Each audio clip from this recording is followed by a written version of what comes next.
We haven't come very far, and I'm not okay with that.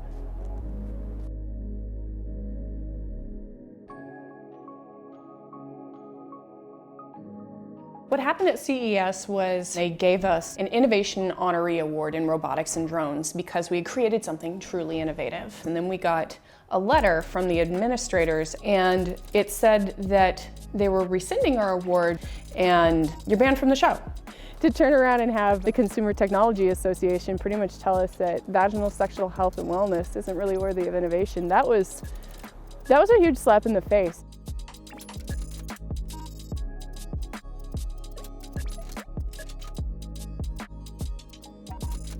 Tech historically has really been a boys' club, and it's really hard to get into that environment. A lot of that starts in engineering programs where women are still dramatically underrepresented, and that really is the first bottleneck of keeping women out of the tech industry.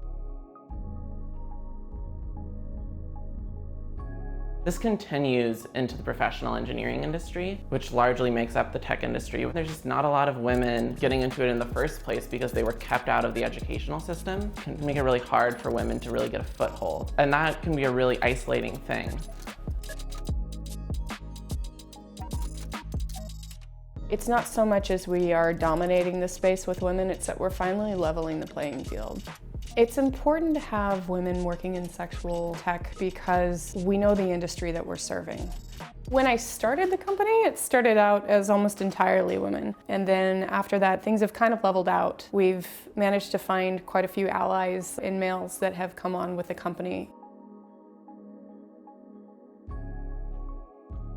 It's not just tech that I'm worried about. It's not just sex tech that I'm worried about or adult. It's across all industries. And we've been kind of in this area where we're so siloed and it's so dominated by white, cis, hetero, straight males for so long that you end up creating products that are really geared towards a very, very small demographic, a demographic that looks very much like them. That's why it's really important to have a diverse team made up of people of multiple genders all across the gender identity spectrum. If we're going to make something that's such an intimate product, you really have to understand things from an intimate perspective, which you can't do if everyone in the room has had the same lived experience.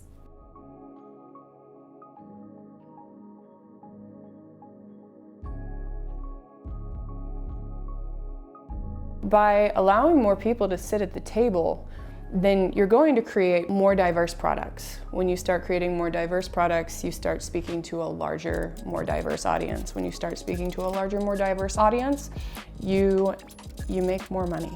A lot of what drives me though is the ability to create a platform where we can really stand up for something that we believe in and be activists in our space surrounding women's issues, and not just women as in cis white females, I mean all women. And so those are the issues that we're passionate about. And then it happens to be that it's sitting on top of a platform that I was able to create this amazing product.